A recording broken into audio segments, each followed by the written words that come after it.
testimony lang tayo. Then mamaya ay magte-testimony tayo at tapos ng ating prayer na gagawin. Isang mapagpalang hapon po sa ating lahat. At sa araw pong ito tayo gaganap ng ating Pastor's Prayer Gathering. Kasabay nito ang ating Sunset Virtual Prayer na meron na tayong 200 na araw. Day 200 na po tayo. Gamit po natin ang platform ng Zoom. Salamat sa mga maaga naka-join. 19 na po tayo ngayon. Hallelujah. Salamat sa buhay ng bawat isa sa atin. Alam ko sa kabila ng ating kaabalahan ay mas pinili natin na tayo ay makasalamuha ang ating mga kapwa kamanggagawa. Ito yung pinakamahalaga na oras sa paglilingkod natin. Makasama natin ang ating mga kamanggagawa. At sa araw pong ito, salamat din sa ating mga tagapanguna sa kanilang kapahintulutan na tayo ay makagamit ng social media. At salamat sa buhay ng ating spiritual director, Bishop Rosem Nasuelo, kasama kay Pastora Glory dahil naka-Facebook live na po tayo. Praise God. Lapakan natin ang Diyos. Hallelujah. Naka-FB live na tayo. Wala pa naka-join. Hallelujah. Wala pa pumapasok sa Facebook live natin. Current viewer, 0. Amen. Current comment, 0. Okay, parehong wala pa. Pero para naman yan doon sa mga hindi maka-join yung ating Facebook live. Yung abala sa ganitong oras. Kaya hindi natin pwedeng sabihin na hindi tayo maka-join o makarinig ng Word of God kasi naka-Facebook Live. At the same time, salamat sa buhay din ni Pastora Sandra dahil siya ang ating admin sa TikTok at sa iba pang mga platform sa social media na pwede natin buksan. Kaya ginagawa natin ito, hindi lang sa Facebook Live natin mapapanood ito, maging sa TikTok mapapanood na rin natin ito. Okay? At napakaganda po ng inanda ng Diyos. Okay? 2 tulog na lang. Hallelujah. Magiging bahagi ba tayo ng grand celebration ito eh. Hindi ordinary yung celebration o anniversary lang itong gaganapin natin. Okay? Kaya yung topic natin, be part of the celebration. Dapat be part of a grand celebration. Dahil 25 years na po tayo. Marami tayong mga nakilalang simbahan pero biyaya ni Lord tayo isa sa mga pinahintulutan na makaabot ng 25 taong anibersaryo. Amen? Kaya grand yan, kaya grand celebration natin.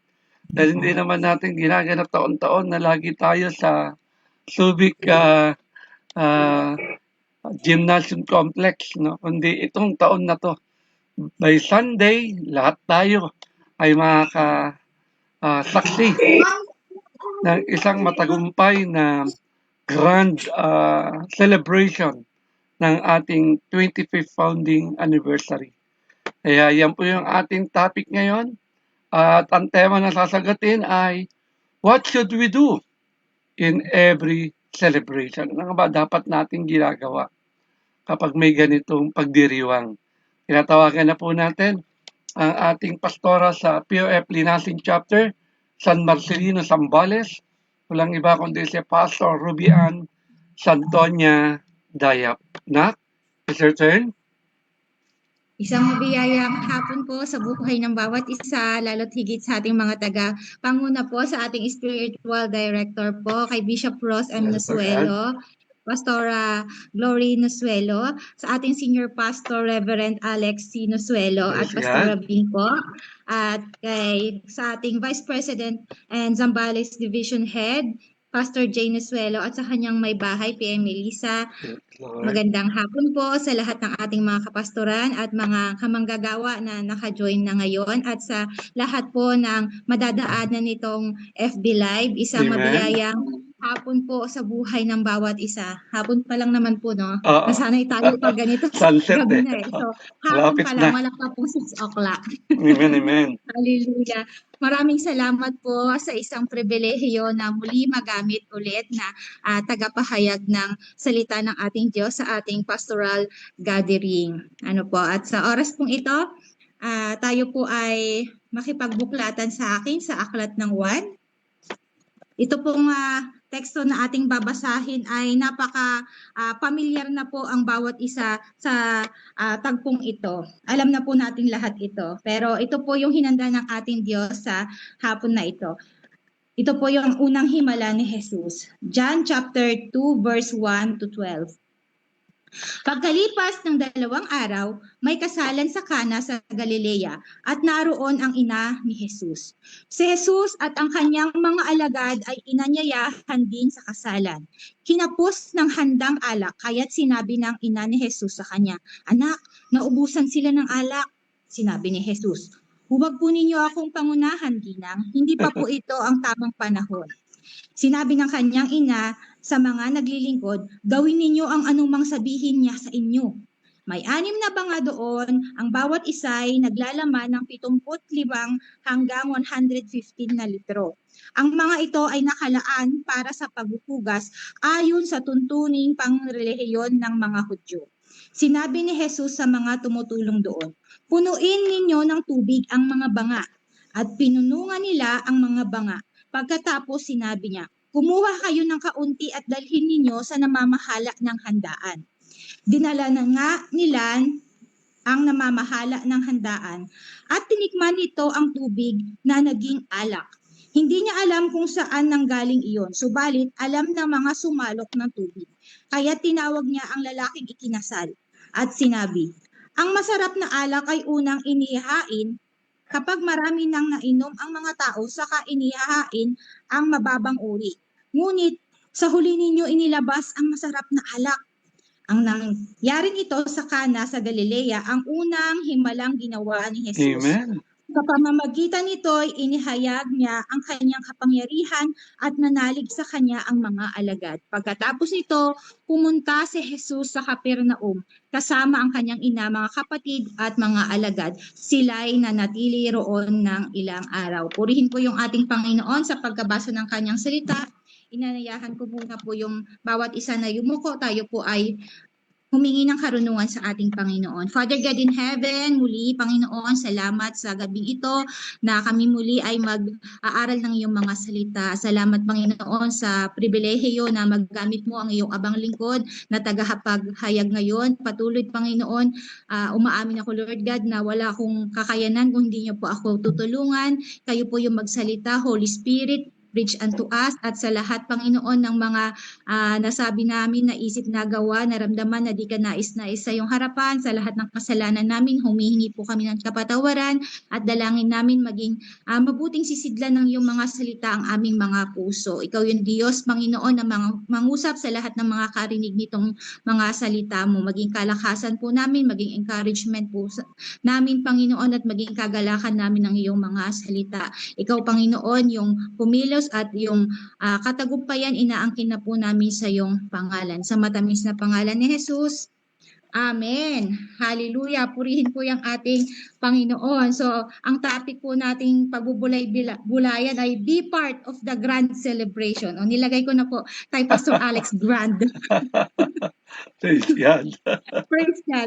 Be part of the grand celebration. Amen. Hallelujah. Kamusta po kayo, mga kamanggagawa ko kay Lord? Praise God. Kamusta? Mga Abot. taga-Prayer of Faith, Worldwide Ministries. Excited Kamusta na. tayo ngayon? Excited na ba yung lahat? Amen. Sumigaw ng malakas na amen, lahat na excited. Amen. Hallelujah. Lahat. 2 tulog na lang, mga kapatid. Wow. Ano natin, anniversary na, grand celebration po ito. So, 25 years. Wow. Diba? Congratulations po sa ating lahat. Sabihin mo ulit sa sarili mo, congratulations. Congratulations. Praise God. Congratulations po sa ating lahat na makaka-witness ng malaking selebrasyon na ito. Lalo po doon sa since day one ay nakasaksi na doon sa ginawang pagkilos ng ating Panginoon. Since day one, ando doon na sila, di ba? Kaya salamat sa ating Panginoon. Nasaksihan nila kung paano kumilos yung ating Panginoon na ang Prayer of Faith Church ay nagsimula lamang sa isang gawain sa ilalim ng puno ng mangga at tignan mo naman po ngayon, di ba?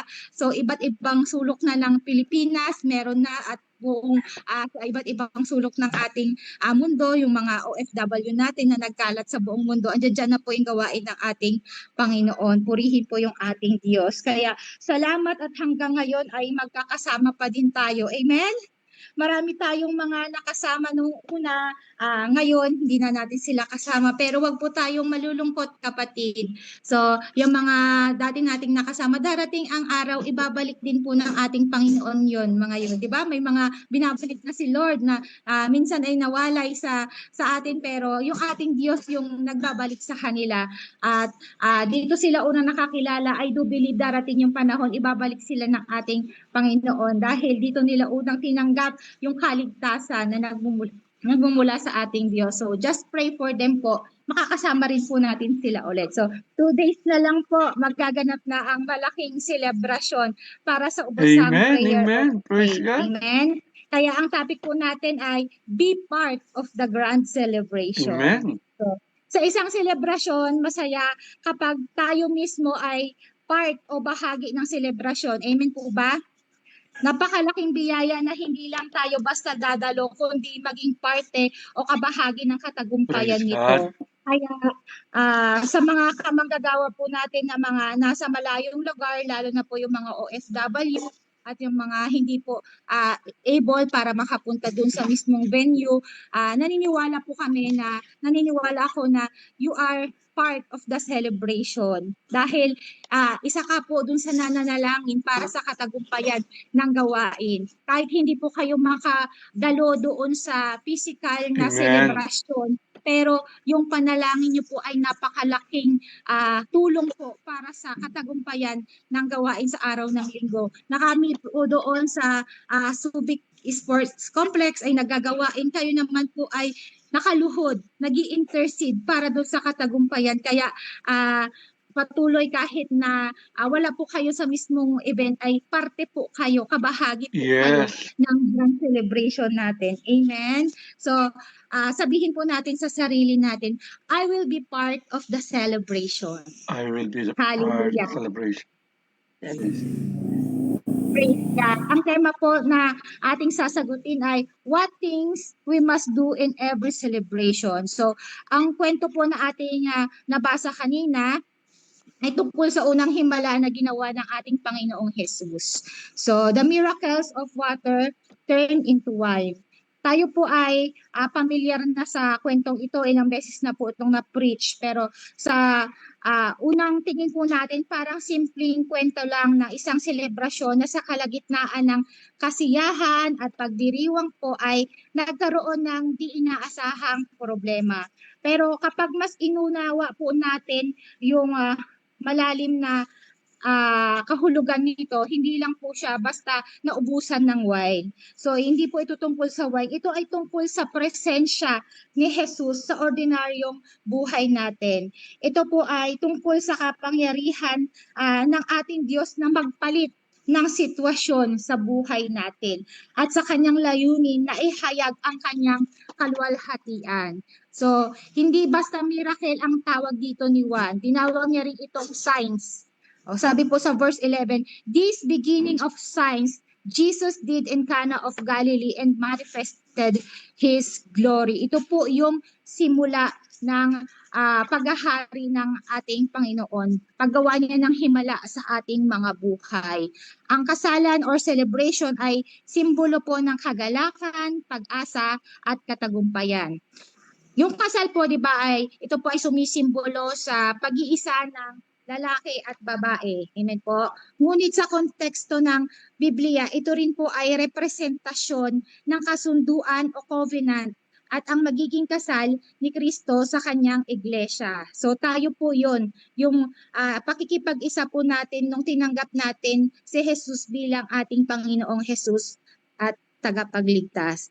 Yung mga sisidlan ng tubig na ginamit ay para sa tradisyonal na paglilinis ng mga Hudyo. Sa pamamagitan ng pagpupuno rito at pagpapalit nito bilang pinakamasarap na alak, ipinakita ni Jesus na ang lumang sistema ng kautusan ay napalitan ng bagong panahon ng biyaya at pagpapatawad. Sa pamamagitan niya po, tayo ay nilinis sa ating mga kasalanan. Amen. Pero sa gitna ng selebrasyon, sabi ko nga, di ba, naubusan ng wine, ito ay magiging malaking kahihiyan po doon sa tradisyon o doon sa kultura ng mga Hudyo. Dito natin makikita na kahit anong masasayang sandali ng ating buhay na feeling po natin ay matagumpay na po tayo, nasa atin na ang lahat, di ba po? Dumarating at dumarating pa rin po yung mga pagkakataon na may kakulangan. Amen? So, ang tema po natin, what things we must do in every celebration. Number 1 point po natin, Jesus must be invited. So, mababasa po natin yan sa John chapter 2 verse 2. Si Jesus at ang kanyang mga alagad ay inanyayahan din sa kasalan. So, sa lahat ng selebrasyon, dapat ang Diyos ang una. Amen? Amen. Si Jesus dapat ang bida, kapatid. Siya yung bida. Sino po ba yung mga naka-attend na po dito ng mga malaking selebrasyon o kaya kasalan? Example, yung mga malalaking tao, mga bigatin, o kaya sabihin na lang po natin mga celebrities. Lalo na ngayon, di ba, June. June is wedding month. So maraming nagpapakasal po, di ba? At kapag sila ay kinasal, di ba, mga bigatin, yung mga bisita nila, di ba po, kung panood nyo yung kasal ni Kamangyan, grabe yung mga mga inimbitahan niya, di ba po, na mga kilalang tao. Pag sila ay kinasal, ang mga bisita nila, mga senator, congressman, amen. Kapag kasal, usually ang kinukuha nilang mga ninong at ninang, yung mga mayor, kapitan, ganyan. So, sa biyaya ng ating Panginoon, alam niyo po, dahil nung ako po ay naglilingkod sa gobyerno, no? So, kinukuha nila akong ninang, kaya sa edad ko pong ito ay napakarami ko ng inaanak sa kasal. Hallelujah. At yung iba po, alam nyo ba, mas matatanda pa sa akin yung mga inaanak ko sa kasal. Matatanda na sila, tapos tatawagin nila akong ninang. Ninang, ganun sila sa akin. Parang ang awkward po. Pero biyaya po yun ng ating Panginoon. Pero po, alam nyo, sa ating mga Kristiyano, dapat una nating ini-invite ay si Jesus. Kapag may mga celebration po tayo, amen. Dapat ang una po nating invited ay yung salita ng ating Diyos. Kaya kapatid, kapag merong selebrasyon sa ating mga tahanan, una nating imbitahin o sabihan yung mga pastor natin. Amen. Invite niyo po kami. Hindi naman po kami malakas kumain. Kasi yung mga pastors natin, sila yung maghahayag ng salita ng ating Diyos. Sinasabi natin na ini-invite natin si Jesus doon sa celebration na yun sa tahanan natin. So dapat ando doon yung word of God. Amen. Para maging pagpapala din po yung okasyon na yun o celebration na yun doon sa ating mga bisita na makapakinig po sila ng salita ng ating Panginoon. Amen. So, kaya alam nyo, sa mga oras na ito, ngayon pa lang iniimbitahan na natin yung presensya ng ating Panginoon doon sa lugar ng Subic Sports Complex, kasi di ba po yung mga intercessor natin ngayon talagang bawat sulok, bawat lugar, bawat upuan na nandoon ay covered na yun ng Holy Blood ng ating Panginoon, covered na yun ng Holy Spirit. Pinagpe-pray natin yun, ini-invite natin yung presensya ng ating Panginoon sa lugar na yun ngayon. Kahit nasa linggo pa yung gawain, di ba? Iniimbitahan na natin yung ating Panginoon, iniimbitahan na natin yung Holy Spirit doon sa lugar ng Subic Sports Complex. Amen? So, dahil alam natin sa lugar na yon sa araw ng linggo, merong himala na gagawin ang ating Panginoon. Amen po? So, alam niyo po mga kapatid, maraming tao ang gusto ng himala. Sinong gusto ng himala? Amen. Amen. Praise God. Siyempre lahat po tayo gusto natin ng himala, gusto natin maranasan yan. Pero maraming tao hindi na gusto nila ng himala pero hindi naman po nila iniimbitahan si Jesus sa sitwasyon ng kanilang mga buhay. Amen. Gusto natin ng blessing pero hindi natin siya kasama na gumawa ng mga desisyon natin sa buhay natin. So sa lahat ng mga ginagawa natin, mga pangyayari sa buhay natin, dapat lagi po ay invited lagi ang ating Panginoong Jesus. Ang presensya po ni Jesus ay hindi automatic na mararanasan natin. Dapat inaanyayahan po natin siya. Amen. Sabi sa Revelations chapter 3 verse 20, behold, I stand at the door and knock. Nakatayo ako at kumakatok sa pintuan. Kung di ringgin nino man ang aking tinig at bubuksan ang pinto, papasok ako sa kanyang tirahan at kakain kaming magsalo. Wow. Amen. Diba? Kung papapasukin natin ang ating Panginoon, makikisalo daw siya sa ating pagkain. Naisip niyo po ba, inabasa ko, ano kayong paboritong pagkain na ni Jesus Christ, di ba? Kasi kapag meron, di ba, naisip niyo po ba yung sabi dito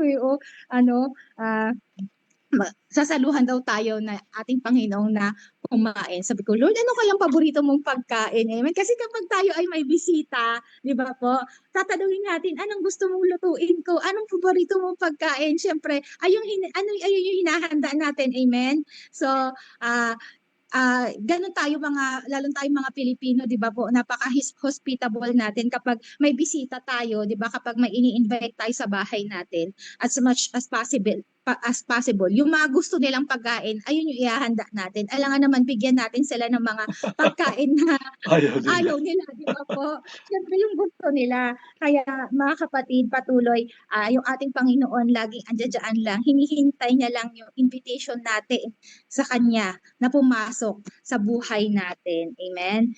Kaya sabihin po natin, Lord, you are invited in my life. Hallelujah.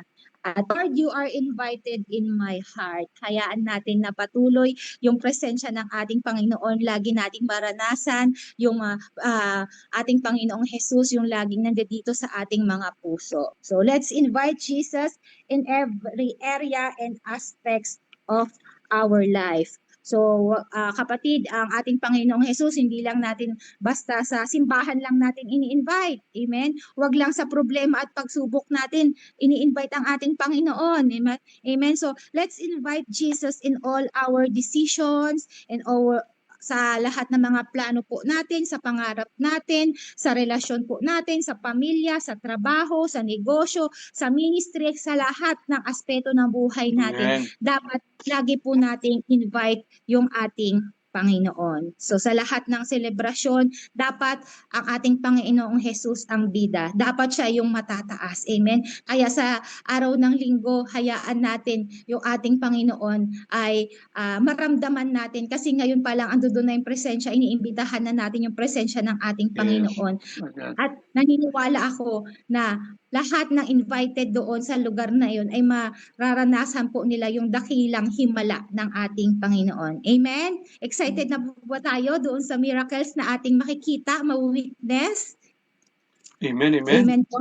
Hallelujah. Purihin po yung ating Panginoon. Ayun po yung ating unang puntos. Jesus must be invited. So, patuloy, ano pa yung kailangan natin kapag may mga selebrasyon? Number 2 point po natin, punta na tayo sa number 2 point. Bring your need to Jesus. Mababasa po natin yan sa John chapter 2 verse 3. Hallelujah. Kinapos ng handang alak, kaya sinabi ng ina ni Jesus sa kanya, anak, naubusan sila ng alak. Amen. So nang narinig ito ni Jesus, si Mary, hindi siya nagbigay ng solusyon, di ba? So si Mary, sinabi niya lang po, binigay niya lang sa ating Panginoong Jesus kung ano yung pangangailangan, kung ano yung problema. Mary doesn't suggested a solution. Hindi siya nagdikta ng gagawin ni Jesus. Amen. Dinala niya lang ang problema kay Jesus. Hindi sinabi ni Mary kay Jesus na, anak, naubusan sila ng alak. Halika, tulungan mo ako magtimpla tayo ng juice. Di ba? Hallelujah. Si Mary, hindi siya nag-suggest, di ba? Na, anak, naubusan ng alak. Halika, tulungan mo ako, timplahan natin sila ng juice. So walang ganun na sinabi yung ating si Mary during that time. Bagkus sinabi niya lang kay Jesus yung problema. Amen? So alam niyo po, minsan sobra tayong stress sa mga kakulangan kasi sinusubukan nating solusyonan ang mga bagay-bagay. Amen? Pero ang unang hakbang na ating gagawin sa ating kakulangan ay ibigay po natin sa ating Panginoong Jesus. Amen. Hindi naman sinasabi ng ating Diyos na solusyonan natin. Ibigay lang natin kung ano yung pangangailangan. Sabihin Amen. natin kung ano yung pangangailangan natin sa ating Panginoong Jesus at siya yung gagawa ng solusyon. Amen? Sasabihin lang po natin, sabi sa Philippians chapter 4 verse 6, be anxious for nothing but in everything by prayer. Amen. Ipanalangin lang po natin yung pangangailangan natin at si Lord yung kikilos. Amen. Siya yung gagawa ng solusyon doon sa kakulangan. Kapatid, ang kakulangan ay hindi hadlang sa himala, bagkus ito ang lugar o panahon kung saan gumagalaw ang kapangyarihan ng Diyos. Amen? So, alam niyo po, sa Southern po, as testimony, yung pledge po namin ay alam naman po natin na aware yung bawat isa. Nakatatapos lang po natin magpagawa ng tiles doon sa biyaya ng ating Panginoon. So, katatapos lang po yun ng April. Tapos, ay nung first week pa yata siya ng May. Tapos, so ibig sabihin, kakalabas lang ng mga kapatiran natin yung mga pledges po nila, ganyan. So, kaya kami nilapas ng mga pastor doon, nila Pastor Jobs, parang ang hirap namin na sabihin sa kanila na mag-pledge sila ulit para sa anniversary. Kaya late na kami nagsabi ng siguro mga second week na lang May po, mga ganun po. Pero salamat sa ating Panginoon dahil ando doon pa rin yung puso nila na magkaloob sa ating Amen. Panginoon. Parang sabi nga namin, parang ang laki ng 50K, pero ang Diyos po natin pinaglilingkuran ay mayaman, amen? At walang ibang gagamitin, kundi tayo din na magkakapatid sa harapan ng ating Panginoon. Tayo yung gagamitin ng ating Panginoon. Gusto pa po natin may gamitin pang iba? Siyempre, bago gumamit ang ating Panginoon ng iba, gusto natin tayo yung maging daluyan ng blessing, amen po ba? Kaya anong nakaraan po ay nakakatuwa, yung last meeting po namin ay kulang pa ng kaunting halaga pero konti na lang. Tapos alam niyo po yun, may nag-chat sa akin kagabi, tinatanong ko ilan pa yung kulang. Kaya ayun, napunuan po kagabi. Kaya napakabuti ng ating Panginoon, talaga po siya yung Diyos ng right timing at siya yung Diyos na mapagbiyaya. Ang kailangan Amen, lang po amen. natin ay i-bring po natin, sabi doon, bring our needs to Jesus. Amen. Dulog lang natin, manalangin lang tayo, sabihin lang natin, di ba? Sa ating Panginoon at siya yung gagawa ng kaparaanan. Huwag hindi naman tayo yung gagawa ng solusyon. Hayaan natin yung ating Panginoon yung gumawa ng solusyon. Amen? Para Amen. hindi po tayo stress dun sa mga bagay-bagay at hayaan po natin na maging daluyan lang po tayo ng pagpapala ng ating Panginoon. Sabi po sa naalala po natin yung kwento po doon sa John chapter 6 verse 1 to 14. Ito po yung kwento na nagpakain si Jesus ng 5,000 tao. Di ba po? Ano po yung ginawa ng bata doon? He only bring his 5 bread and 2 fish to Jesus. Binigay niya lang po yung ano yung meron siya. Bringing niya lang. Pero yung 5 bread at 2 fish na yon, sa tingin niyo po ba sasapat po yun doon sa 5,000 na mga tao? Di ba hindi? Ando doon pa rin yung kakulangan pero binigay niya, di ba? Binigay niya sa ating Panginoon. Kaya sa mga lahat ng mga kakulangan natin, sabi dito, bring our need to Jesus. Ipagkaloob lang natin sa Kanya, ibigay natin sa Kanya at siya yung gagawa ng himala. Amen? So sa buhay mo ngayon kapatid, ano yung mga nagsisilbing wine na wala na malapit nang maubos sa buhay natin ngayon? Ano ba yung mga sumisimbolo sa wine na malapit na maubos? Yung lakas mo ba? Malapit na maubos? Masyado na bang pagod sa mga bagay-bagay? Yung finances mo ba ay medyo barya-barya na lang? Di ba? Kumakalansing na yung iyong bulsa? So, yung kagalakan mo ba? Di ba? Konti na lang ba? Yung kapayapaan mo ba? O yung pasensya mo, konting-konti na lang. Amen. Hallelujah. Ayan po yung mga nagsisilbi, sumisimbolo na wine sa mga buhay natin na alam natin na feeling natin ay konti na lang pero ipagbigay po natin, ipagkatiwala natin sa ating Panginoon at lahat po yan ay pupunan ng ating Panginoon. Amen.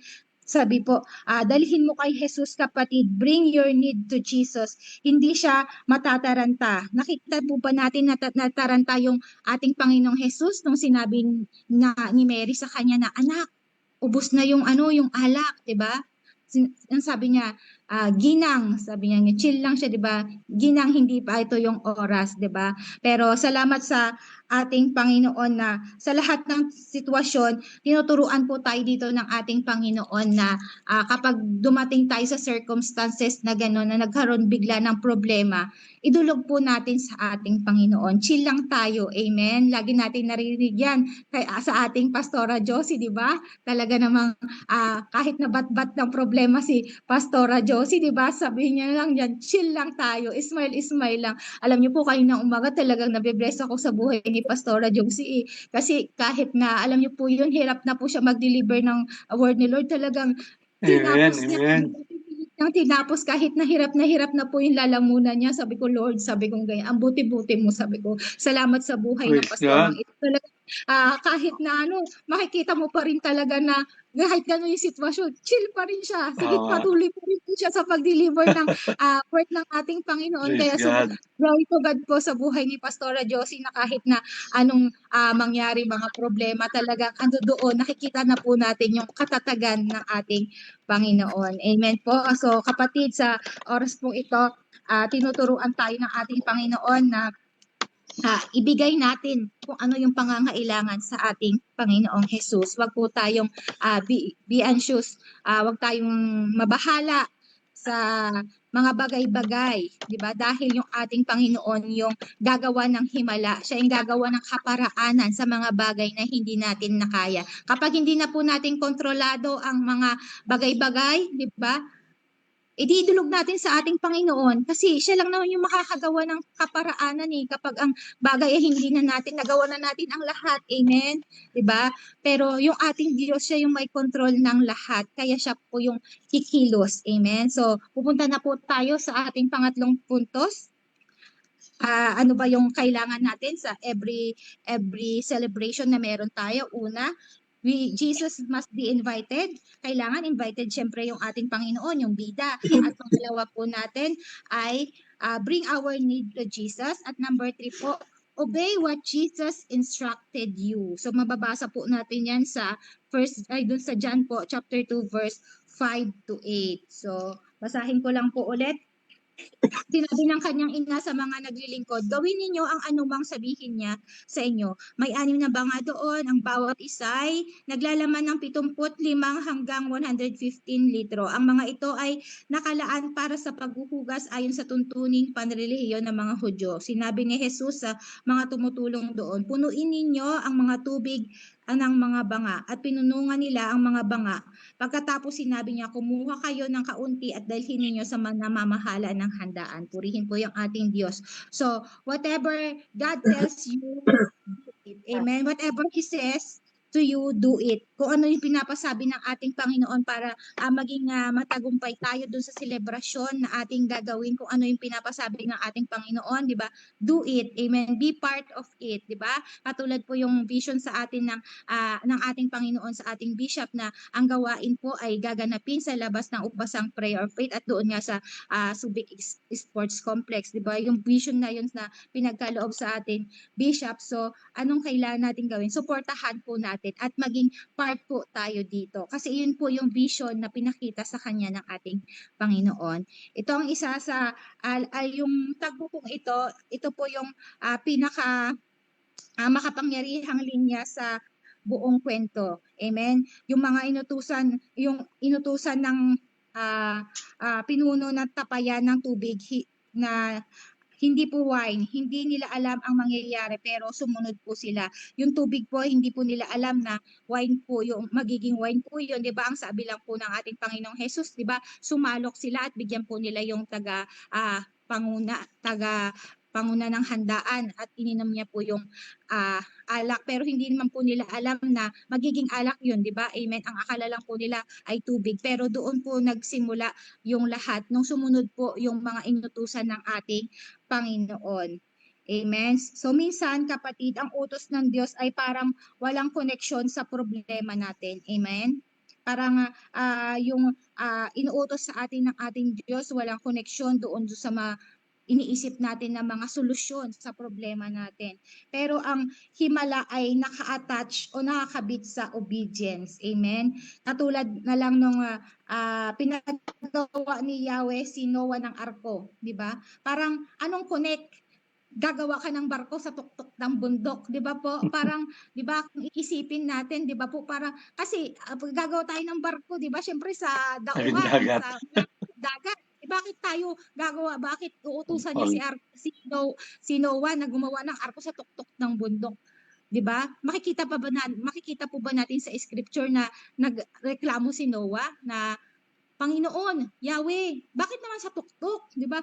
Paano magkakaroon ng tubig doon? Amen. Wala pong sinabi na ganoon si Noah. Bagkus sumunod po siya doon sa lahat na pinag-uutos ng ating Panginoong Yahweh. So lahat ng mga sukat na binigay sa kanya ng ating Panginoon, lahat 'yun ay ginawa ni Noah. At makikita po natin na sa pagsunod natin ay ando doon po yung pagpapala. Amen. Sabi sa Deuteronomy chapter 28 verse 1, if you fully obey the Lord, blessing will upon you. Amen. So nasa pagsunod pala po natin yung pagpapala na sa lahat ng inuutos sa atin ng Panginoon doon sa pag-obey po natin sa kanyang mga salita. Amen. Doon po makikita natin yung pagpapala. Ang himala ay nagsisimula sa simpleng pagsunod. Miracles happens when you simply step unto it. Amen. Obey even when you don't fully understand. Minsan, hindi malinaw sa simula ang plano ng Diyos, pero malinaw ang mga utos niya. Amen? Kung hindi man malinaw para sa atin yung mga plano ng ating Diyos, pero naniniwala kapatid, yung mga utos ng ating Panginoon ay malinaw sa atin. Pero kung minsan kasi, ninineglect lang natin yung utos ng ating Panginoon na si Lord na, kinakausap na tayo ni Lord na, anak, ito yung gawin mo, anak, dito ka. Pero tayo kasi, di ba, ninineglect natin, hindi natin pinapakinggan yung boses ng ating Panginoon. Kaya kung minsan po tayo ay napapahamak. Amen. Sabi sa James chapter 1 verse 22, be doers of the word and not hearers only. So wag lang po tayong tagapakinig ng salita ng ating Panginoon, bagkus tayo ay maging doers din. So gawin po natin kung ano yung mga napapakinggan natin na salita ng ating Panginoon. Breakthrough will follow after obedience. Amen. Simplihan po natin. Kapag tayo ay masunurin na anak, amen, nandun palagi yung rewards sa atin, amen, ng ating mga magulang.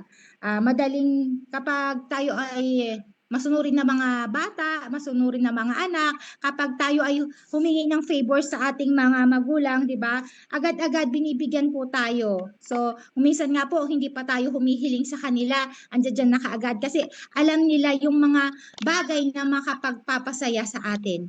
Amen? So, patuloy sa buhay natin na ito ay sumunod po tayo sa mga lahat ng sinasabi, ini-instruct sa atin ng ating Panginoon at patuloy hindi na natin kung minsan 'di ba nagugulat na lang tayo, may mga bagay na Lord, hindi ko naman hiningi ito sa iyo, 'di ba po? Nangyayari na po ba sa inyo? Pero binigay mo, 'di ba? Ganon kasi alam ng ating Diyos yung laman ng puso natin. Alam ng ating Diyos na kung ano yung makakapagpasaya sa atin. Kaya binibigyan niya tayo ng mga bagay na yon kahit hindi pa natin hilingin. Kasi ibig sabihin yun ay sumunod tayo dun sa mga bagay na pinapagawa niya sa atin. Kaya kung gusto po natin ng pagpapala kapatid, sumunod po tayo dun sa mga pinapagawa ng ating Panginoon. Amen?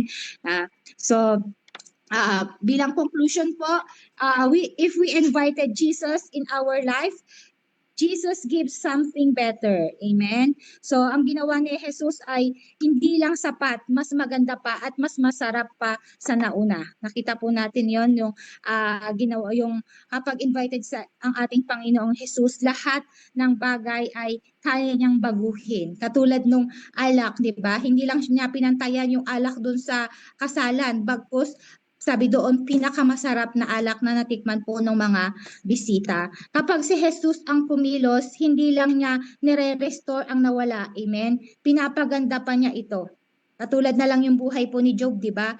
Lahat ay nawala, amen? Lahat ay kinuha po sa kanya. Pero nakita ng ating Panginoong Diyos yung katapatan, di ba? Yung pananampalataya ni Job. At pinalitan niya po lahat yung naging times 2, times 3, di ba po? Yung kanyang mga alaga, di ba? Binigyan siya ulit ng bagong asawa at yung mga anak, sabi doon, pinakamaganda daw yung kanyang mga anak. Amen? So, lahat po, hindi lang nire-restore, bagkos pinapaganda po ng ating Panginoon yung mga bagay na nawala sa atin. Sabi po sa Ephesians chapter 3 verse 20, now to him who is able to do exceedingly abundantly above all that we ask or think.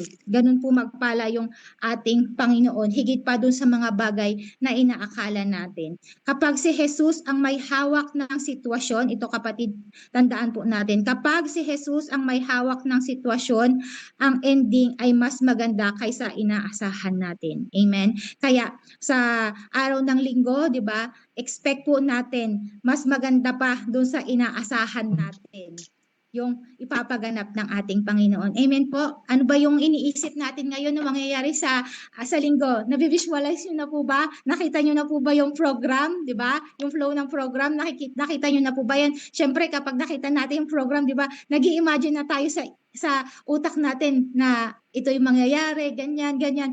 Pero sabi ng ating Panginoon, mas maganda pa, mas higit pa doon sa iniisip natin yung mangyayari na ipapaganap niya. Amen? Kaya nakaka-excite doon sa araw ng linggo, 2 days na lang talaga. 2 tulog na lang, hallelujah. Amen. Hindi lang tinutulungan ni Jesus ang sitwasyon ng buhay natin, bagkos binabago niya ito. Katulad sa buhay natin, kapatid, kapag inimbitahan natin si Jesus sa buhay natin, hindi niya lang tayo basta tutulungan, kapatid, sa mga wine ng buhay natin, di ba? Nabanggit ko kanina, ano yung mga wine ng buhay natin, di ba? Na minsan ay kapos na yung ating pasensya, yung ating kagalakan, yung ating pinansya, yung ating health, di ba? Yan yung mga nagsisilbing wine sa buhay natin. So, sabi dito, hindi lang basta tutulungan sa mga wine ng buhay natin, yung mga kakulangan, bagkos babaguhin niya ang mga buhay natin. Amen. Sabi sa 2 Corinthians chapter 5 verse 17, if anyone is in Christ, he is a new creation. Amen. Kapag kasama natin si Jesus, sabi ko na, di ba, kanina imbitahan natin palagi si Jesus sa buhay natin.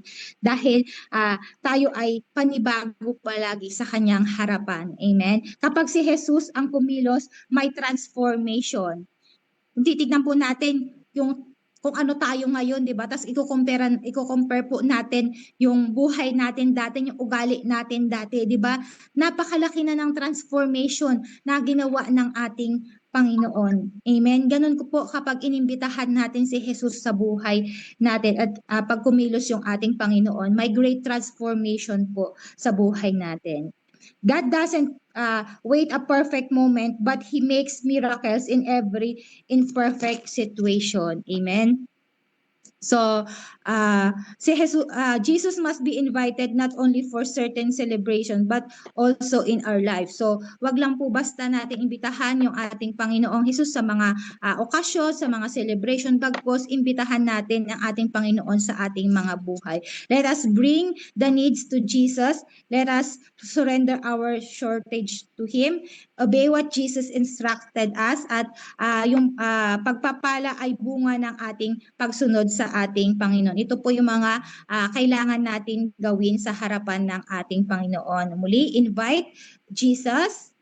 Let's bring our needs to Jesus and obey what Jesus instructed us. Kapag inimbitahan natin si Jesus sa ating buhay, dinala natin ang ating mga kakulangan sa kanyang harapan at sumunod sa kanyang salita, makikita po natin ang himala at kaluwalhatian ng ating Diyos sa ating mga buhay. Amen. So once again po mga kapatid, everyone is invited on June 21, 2026 at Subic Sports Complex.